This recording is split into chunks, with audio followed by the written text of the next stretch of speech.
if you want to change your life, first you have to change the way you think, ignore the history. But they don't take it as an excuse for being not successful.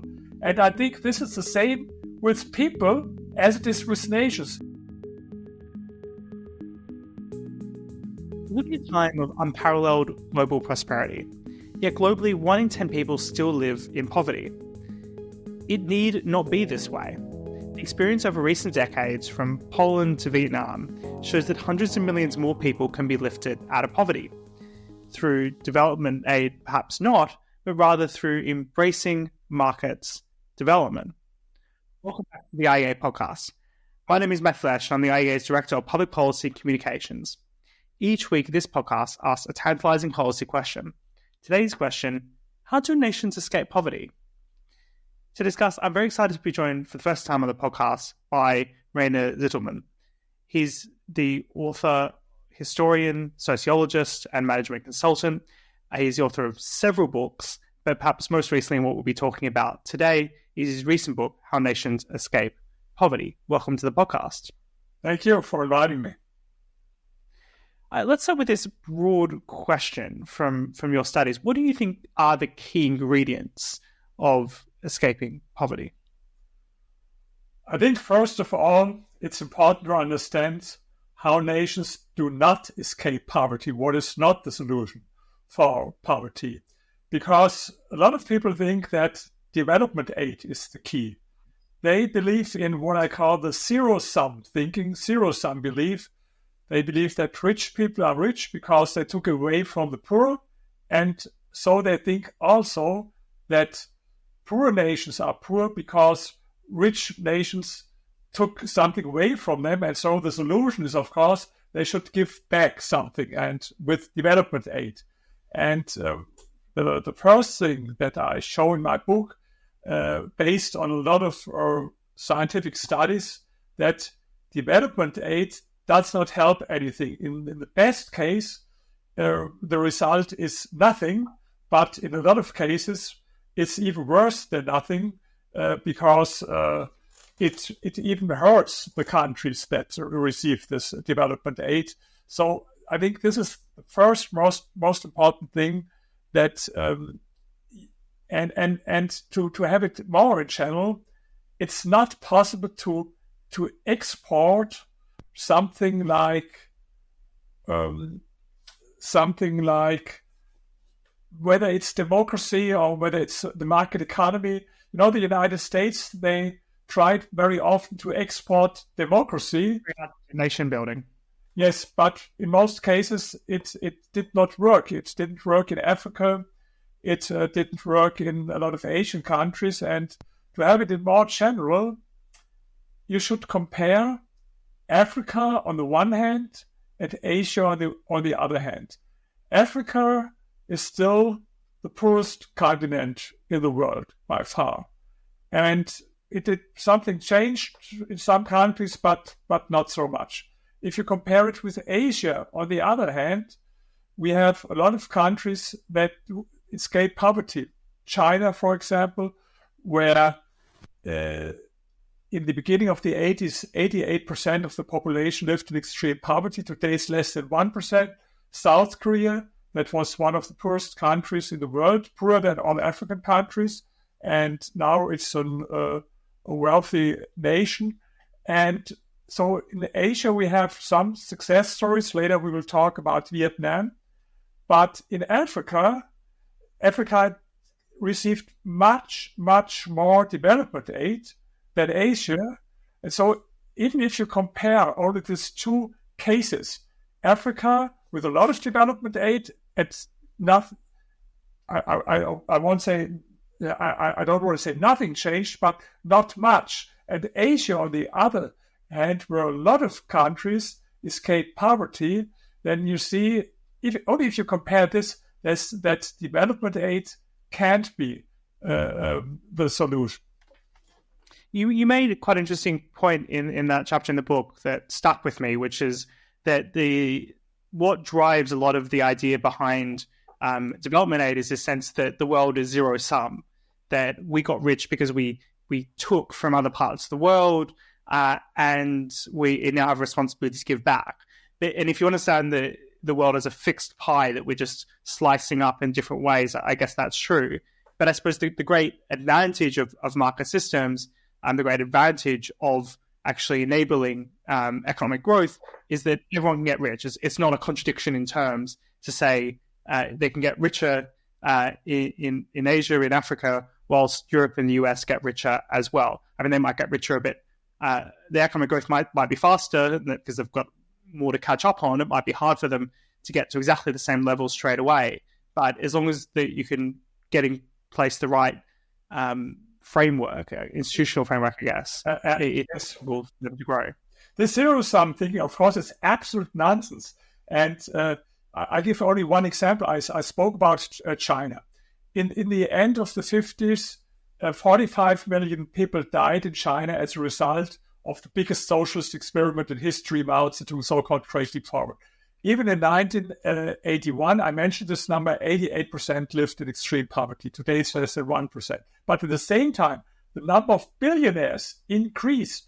In Mao's time, there was not a single billionaire. Today you have as many billionaires in China as in the United States, or maybe only a few more in the United States than in China. So if zero-sum thinking would be correct, you couldn't explain it. If rich people become rich because they take it away from the poor, how can it happen that on the one hand, the number of people living in poverty decreases, at the same time, the number of billionaires increases? So this is not logical. It's not only for China, it's worldwide. 200 years ago, 90% of the worldwide population lived in extreme poverty. Today, it's less than 9%. And at the same time, we have now much, much more wealthy people. Even in the 80s, 43% of the worldwide population lived in extreme poverty, 43%. And the number of billionaires was, in 2000, it was only 500. Today, it's 2,700. So if at the same time the number of billionaires increases and the number of people living in poverty decreases, you see that zero-sum thinking is absolute nonsense. Yeah, I suppose it's the same thinking that drives their obsession with inequality. So if you can understand everyone's getting richer, the gaps between them don't matter as much. But if you think it's just a fixed pie, then it does matter, again, to think about inequality more. I'm interested, your latest book, How to Escape Poverty, really focuses in on two specific countries that probably aren't quite talked about as much when it comes to economic development. We've heard a lot about China in recent years, but you've chosen to write about Vietnam and Poland. I was wondering why you chose to do a laser focus on those particular countries. There are several reasons. So the first reason, I looked at the Index of Economic Freedom from the Heritage Foundation to find out which countries had the highest increase in economic freedom since they started the index. They started the index in 1995.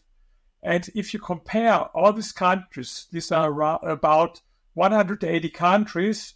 And if you look which countries had the highest increase in economic freedom, then there are two countries. It's Vietnam and Poland. There are some very small countries or smaller countries that with even a bigger increase, but from the comparable countries with a comparable population or size, there's no country. By the way, a lot of people don't know how many people live in Vietnam, because I've been there often and I speak with people, and sometimes I ask people, what do you guess how many people live there in Vietnam? And most of the people say, 20 million, 30 million. No, it's wrong. It's 100 million. It's bigger than any European country. It's bigger than Germany, for example. A lot of people don't know this. And so if I speak about, and Poland is 40 million, and so if I speak about bigger countries, I saw it first in the Index of Economic Freedom. This is striking that they have the biggest increase in economic freedom. And then I admit there's also a personal reason, because the two longest relationships with girls I had in my life, the one was from Poland, the other was from Vietnam. So the parents, and so I have a kind of, sort of Yeah. personal relationship. I've been there in these countries, and so I know something about the mentality in these countries. And so I started to talk with people there and to read then about history, the economic history of these countries. And I found out that these countries have a lot in common. That was also a surprise for me. Not only that there are a lot of beautiful women, this is one thing, but also that, first from the history, both countries were involved in terrible wars. Of course, we know the Vietnam War with the United States. Everyone knows about this. But what a lot of people don't know, that before this war, they had a war with France, and they had a war with Japan, and with the United States, and with China. So they were at war with almost not everyone, but I remember I had a conversation with an ambassador from Vietnam, and I mentioned that I like it in the Vietnamese people that they are very positive to the United States in spite of the fact that they could be angry because of the war. And he said, okay, but we were in war with half of the members of the United States Security Council, and if we would be angry with every one of them, it makes no sense. So this was the war in Vietnam. And in Poland, of course, Poland was the first victim of Adolf Hitler and Stalin. And what a lot of people don't know, Poland lost more people than any other country in the Second World War, adjusted to the population. Of course, not in absolute numbers, but just so. First, they had this terrible war. Then another thing they had in common, after the war, there was a planned economy in Poland and in Vietnam. And Vietnam was the poorest country in the world in 1990. It's really the poorest country, even poorer than Sierra Leone or let's come to Vietnam, and then we'll come back to Poland shortly. So I was wondering, you described quite well in the book what life was like prior to the reforms, prior to not really that long ago, about just over 30 years ago. Yes, I conducted. I did two things. First, I commissioned a poll in Vietnam, a representative poll, where I can talk about the results, how people think about capitalism and the market economy, and how they think about rich people.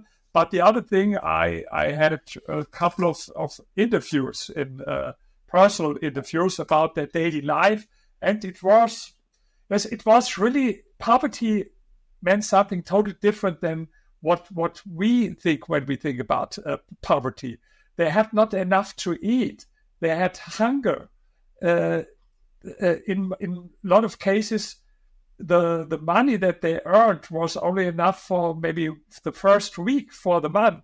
And so even in Hanoi, what is the capital of Vietnam today, a lot of people had a peak in their, say, if they had two rooms, one room, maybe a small room for 8 or 9 people, and the other room to raise a pig, because it was the only possibility to have something to eat or to make some money. And it meant, I have it in my book, that people had to stand in queues, in lines, to get even a handful of rice for hours and hours, sometimes even for days. They had to wait. Young children, 10, 12-year-old children, who had to stand hours and hours only to get a little bit, a handful of rice. And in this time, they didn't produce enough rice. They had even to import it. Today, it's one of the biggest rice exporters in the world, but not only rice, also for smartphones and semiconductors and high tech. So it changed a lot, and this was the daily life. If I should talk about numbers, the GDP per capita in Vietnam in 1990 was $98, and even in Sierra Leone it was $130. So it was. Where is it today? What? Where is Vietnam at today to compare? I can say it in today's numbers, but if I compare for this time, yes, it was really poorer than all African countries. Mm.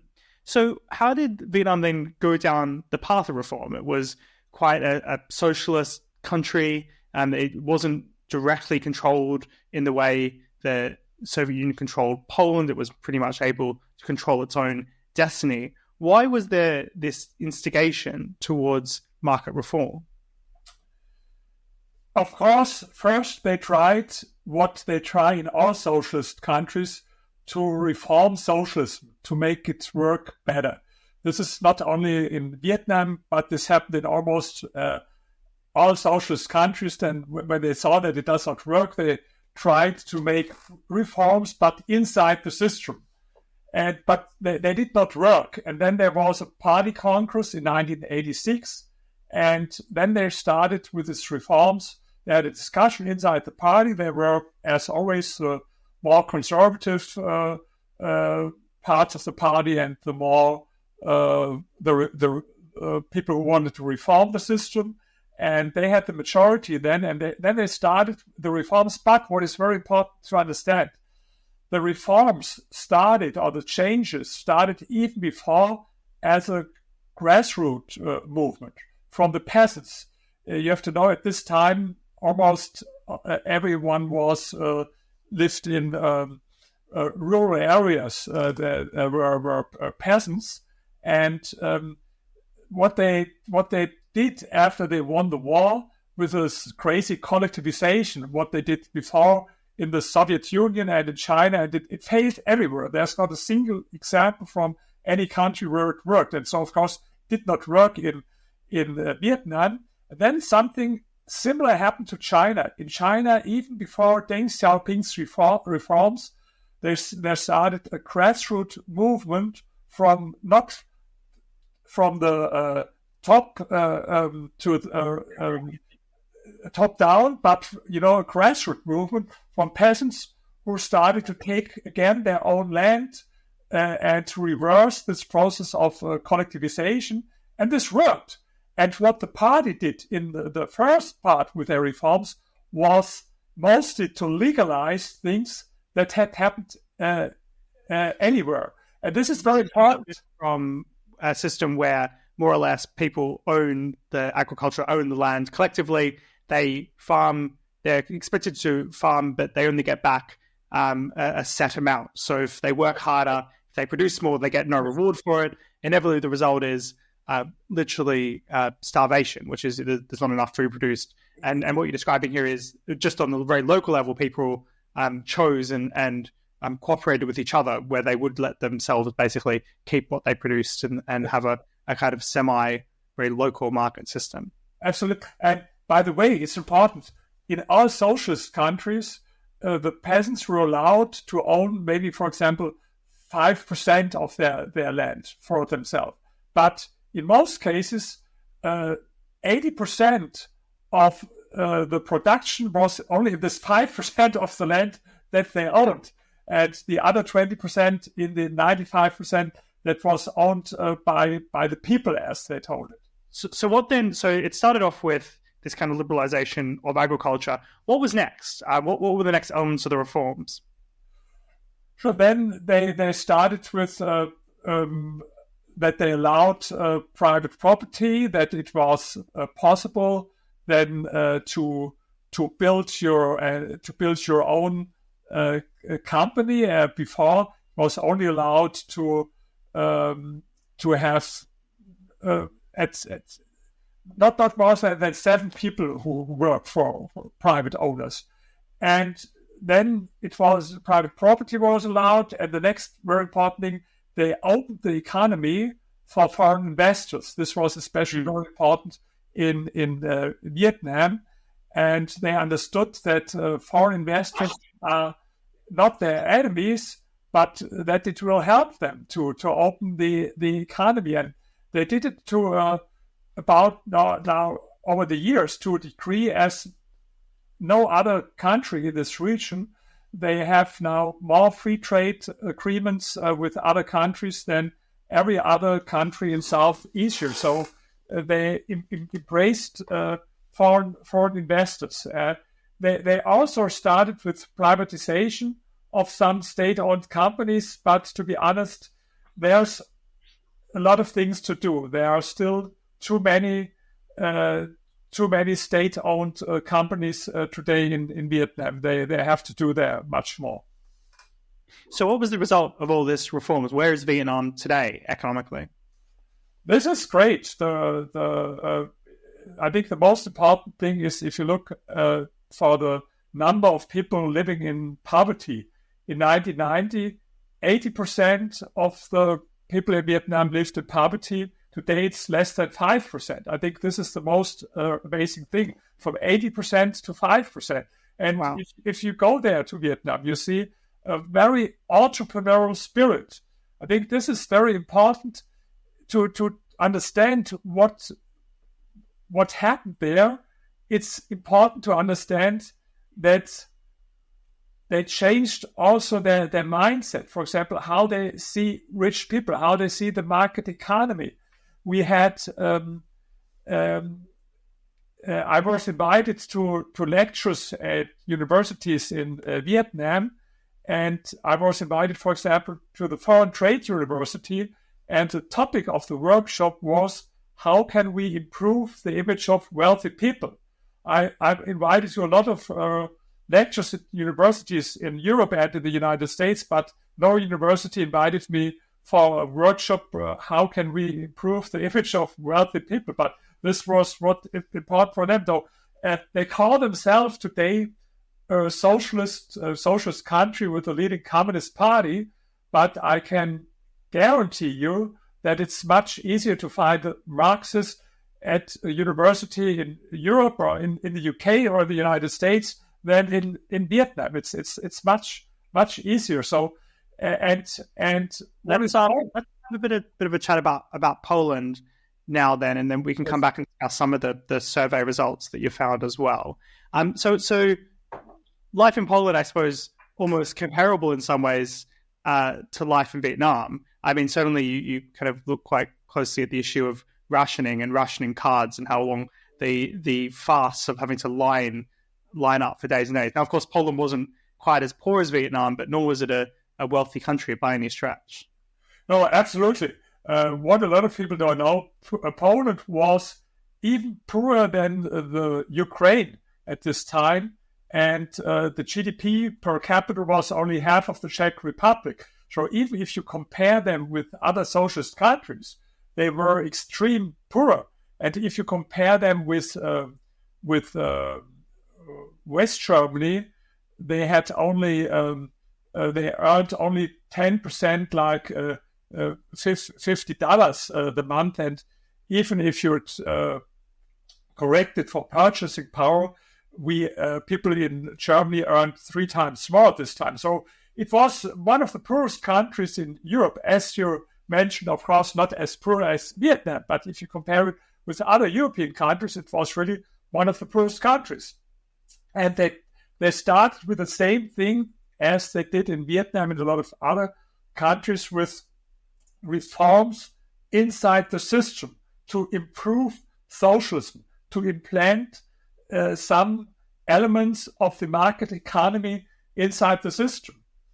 But then there was one economist, his name is Leszek Balcerowicz. He became vice prime minister and minister for finance in Poland, and he was, I call him the Maggie Thatcher of Poland, or the Ronald Reagan of Poland. I don't know why. Everyone knows Maggie Thatcher or Ronald Reagan, but there are not so many people who know his name, Balcerowicz. But what he did was amazing. He was a professor for economy, and he believed in the teachings of Ludwig von Mises and Hayek. And he said Mises convinced him that the only way to reform socialism is to abolish socialism and to implement capitalism. And this is exactly what he did in 1990.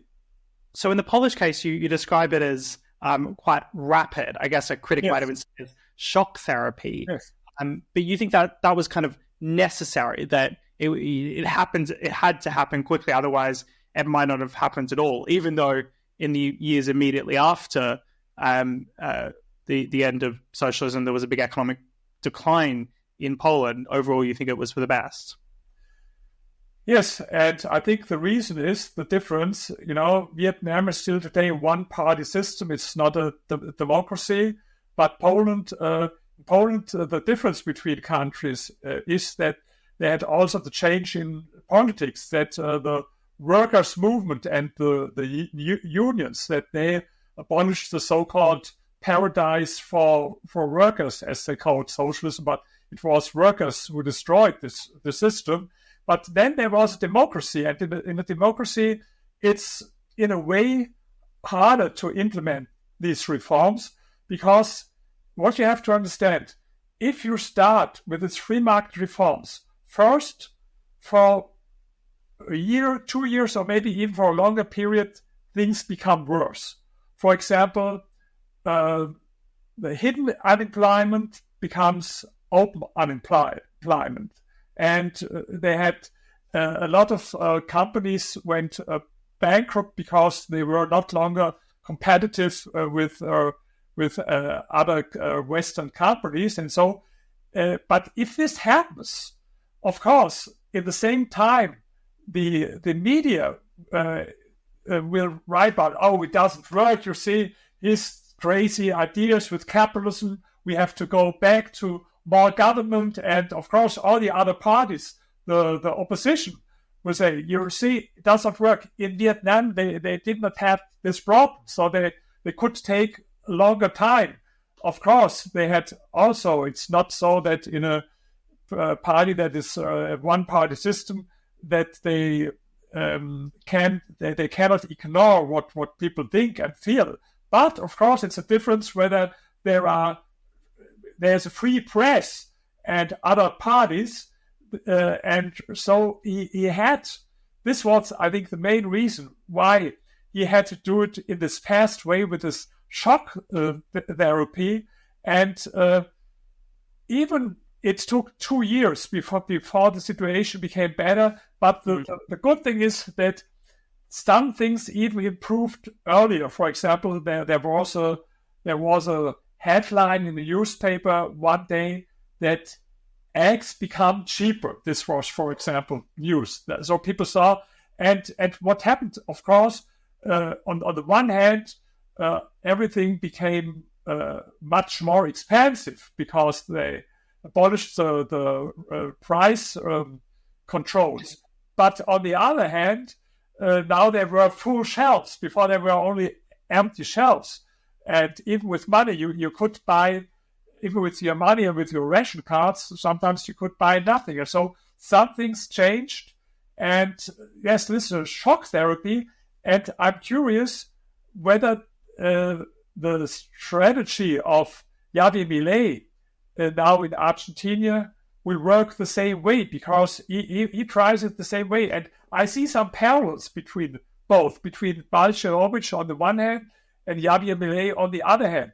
From their personality, they are completely different. So, from the personality, Milei is more like Trump or Bolsonaro, always shouting and very aggressive. And Balcerowicz, I met him, it's much more like a typical professor for economics, not very emotional. I mean, yeah, it's an interesting case. I think with Milei, there's been some reporting recently that he's struggling to get the reforms through Congress. So although he's tried to propose a lot, he might struggle. But I think that might be a topic for another podcast at another time.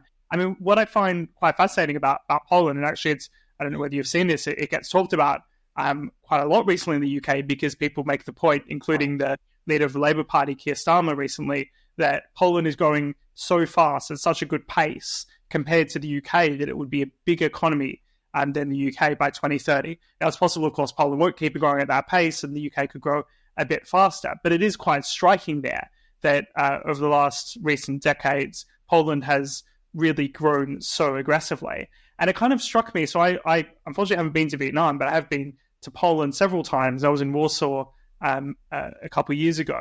And I got the sense of a place that is kind of new, shiny, thriving, entrepreneurial. And I know what you mean. It's almost hard to put your finger on it as a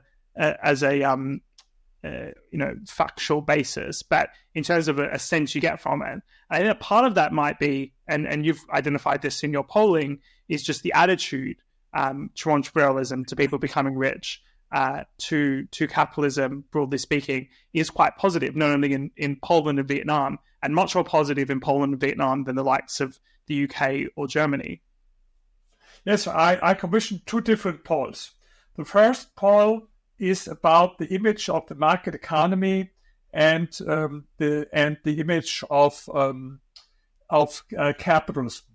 And we did this poll now with Ipsos Mori in London in 35 different countries. I think in the book I have 34 countries.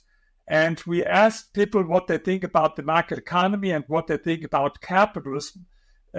First, we asked them some questions where we didn't use the word capitalism because for a lot of people, the word capitalism has a negative connotation, and we wanted to find out how much has it to do with the word and what the word stands for.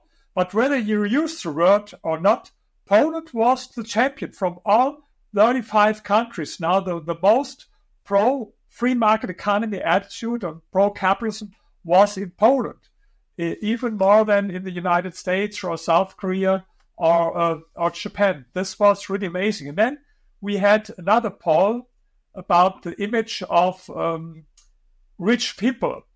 And about the question how envious people in different countries are against rich people. And the interesting thing is that we calculated something that I call it the social envy coefficient, to compare different countries, how envious people are. And the most envious people are not in Germany, what I expected, no, but we are number 2, but number 1 was, or number 1 is France. So in France, the people they are the most envious people with the most negative attitude towards rich people, by the way. Also very negative attitude towards capitalism. But in Poland and Vietnam, the attitude towards rich people is very, very positive. So this is, for example, we asked questions. So we presented them a list with personality traits. So positive and negative personality traits like intelligent or industrious or ruthless and greedy. And we asked, what do you think? What is more about true for rich people, how they are? And in Poland, it was all the personality traits that they mentioned were positive personality traits. So in Poland and Vietnam, they have a positive attitude towards wealth and rich. And I think this is important because if you see rich people as we do it in Germany or France as scapegoats to blame them for all negative developments, or whether you see rich people who are in most cases successful entrepreneurs as role models, of course it makes a big difference. And in Vietnam, rich people are role models. Almost everyone want to be rich and they admire rich people. They see them very positive. And this is the difference to, of course, a lot of European countries. What do you think the causal mechanism is there? So I think that absolutely fascinating results. You're right in terms of these kind of very positive attitudes to rich people, to capitalism as a concept, and countries being richer. How do you think that? What do you think the kind of like practical link is then to why these countries have managed to not only in Poland's case escape poverty but become quite rich, and Vietnam's case be very much a middle income up and coming developing country? Now, people will, of course, in both cases point to other factors. You know, they'll say, oh, Vietnam's nearby to China and Poland's nearby to the EU and it's part of the EU system, and that's helped as well a lot. So, I mean, there's obviously other things going on as well. But I'm wondering what you think really links this together. But by the way, I hear this very often. Oh, Poland, they got a lot of money from the European Union. This is the reason. I don't believe it.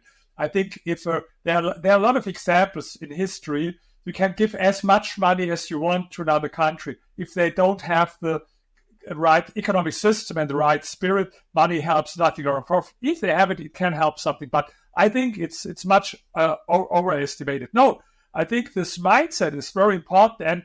And you had the same thing in China. Do you know what the slogan was from Deng Xiaoping when he started his economic reforms? His slogan was, let some people become rich.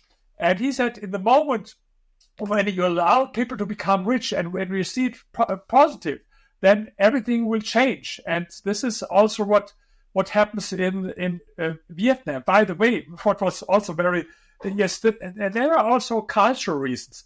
I think if you ask the question, why people in Vietnam are so successful today, I spoke before that they don't blame other countries for their situation. And I think this is, and they don't look in the past. Of course, they talk about the war and they have this museum about the war. It's not that they ignore their history, but they don't take it as an excuse for being not successful. And I think this is the same with people as it is with nations. If you want to change your life, first you have to change the way you think, because what you are now and your situation, your economic situation and your health and everything else is a result how you thought in the last 10 years. And the situation in 10 years will be a result how you think today. And this is exactly for an individual as it is for a country. And I think this is so important for the people in Vietnam that they didn't blame other countries. I met a young female entrepreneur in Vietnam. She was very successful. She founded a lot of companies. By the way, you have a lot of very successful women in Vietnam, and without any kind of feminism, there's not any kind of feminism or something like this. No. But they play a very important role, and this was one of them. And she told me, my parents told me, think like an American, dress like American, eat like American, think like American, and then you will be successful. It was a surprise for me because I think they would have a lot of reasons to be very angry against the United States. I was also surprised about the numbers in Vietnam. There were 10 times more explosives and bombs from the United States than in Germany in the Second World War. 10 times more. So, and a lot of people were killed and almost everything were destroyed. So they could have a reason to be angry against the United States and to blame them for their situation. And so if you ask what is the lessons that other countries can learn. First, capitalism is important. Free market economy. Get rid of these socialist ideas about this regulation. Open your economy. But the other important thing is the mindset, the spirit. Why was America one of the most successful, maybe the most successful countries? Of course, first because of capitalism, but then there's another thing: the way how they thought in America, this way of positive thinking, make things happen, make things possible, and the attitude of people like Arnold Schwarzenegger, who came from Austria to the United States and made his way there. And I think it's a combination of both. It's the economic structure, but also the way how people think, and I think this is very often underestimated by economists. If you only look about the economic structure and the numbers, no, this is important, but the mindset and the attitude of people is also important. This is the reason why I commissioned all these polls, and only to add this, you can even predict what will happen in a country when you do this polls. I mentioned this poll in 35 countries, and some people thought the poll has to be incorrect, because one of the results was that people in Chile are more anti-capitalist than people in Argentina. And I did it 1.5 years ago, and they said, oh, you see, this poll, I think there's something wrong. Everyone knows that Chile is a capitalist country, and that in Argentina, they're all parodies. But what happened 3 months after the poll, they voted for a socialist in Chile, and 1.5 years after the poll, they voted for anarcho-capitalist in Argentina. So, you can predict something. Yeah, it's absolutely fascinating. I mean, so I suppose the key message there is, one, the absolute kind of essential importance of free market institutions, and two, the attitudes that people have and the kind of entrepreneurial spirit that exists. Unfortunately, we're very much come or even run over our usual time. So, Rainer Zitelmann, thank you so much for joining the IA podcast. It's been an absolutely fascinating discussion. For those who are interested in your new book, which really focuses in on Vietnam and Poland, has recently been translated to English. You can look it up, How Nations Escape Poverty. If you are enjoying the IA podcast, please do subscribe in your chosen podcast provider. And if you'd like to learn more about the IA, just visit iea.org.uk.